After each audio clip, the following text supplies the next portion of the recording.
If your average day at the office consists of traveling to remote locations, shootouts, and near-death experiences, then you might be my favorite treasure hunter, Nathan Drake.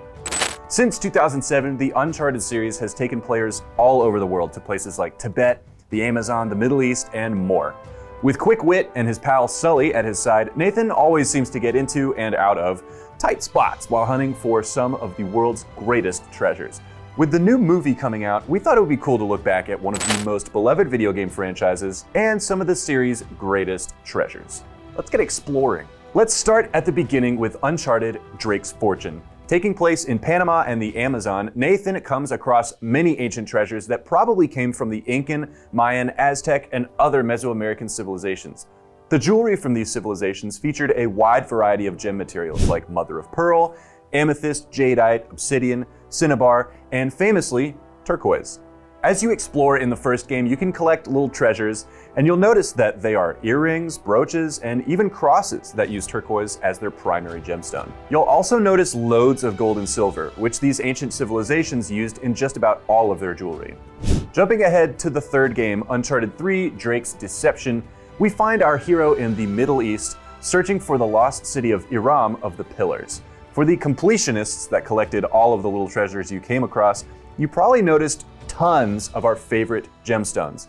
Emeralds, diamonds, coral, pearls, and more turquoise, amber, amazonite, amethyst, and ruby. You know, I feel like Drake could just sell all the little treasures that he finds and just avoid mortal peril for the rest of his life, but I don't know, maybe he actually likes standing on moving trains and getting shot at by helicopters. To each their own. Speaking of which, I skipped Uncharted 2 because I wanted to save it for last. Taking place across Turkey, Borneo, Nepal, and Tibet up in the Himalayas, Drake searches for the all-powerful Cintamani Stone and the city of Shambhala. Before we touch on the Cintamani Stone, I want to point out some of the other cool treasures you can pick up along the way. For starters, there's tons of coral. It's in rings, amulets, it's hard to miss, frankly. This is because at the beginning of the first millennium, there was a significant trading of coral between the Mediterranean area and India. It was highly prized and believed to possess sacred properties that caught the eyes of traders everywhere. So, being just north of India, it makes perfect sense to find plenty of this gorgeous red specimen. Maybe my favorite hidden treasure, if you're clever enough to find it, is the 9-jewel ring. This thing is gorgeous. It looks like it's got diamond, maybe pearl, ruby, a dark green emerald, and like maybe in the middle a dark smoky quartz. I think that's what they call a statement piece. Not only would this be gorgeous in real life, but it could probably fund a world traveling adventure on its own. The piece de resistance is, of course, the Cintamani Stone. Drawn from real-world mythology, the Cintamani Stone is a wish-fulfilling jewel from both Hindu and Buddhist traditions. It's considered by some to be the equivalent to the Philosopher's Stone of Western alchemical legend. It used to belong to the god Indra, king of the Hindu gods and associated with thunder and lightning, kind of like Zeus. According to legend, the stone fell to Earth after a war with the Asuras, sort of like the Titans of Greek myth. The stone supposedly possesses the power to grant the wishes of anyone who holds it.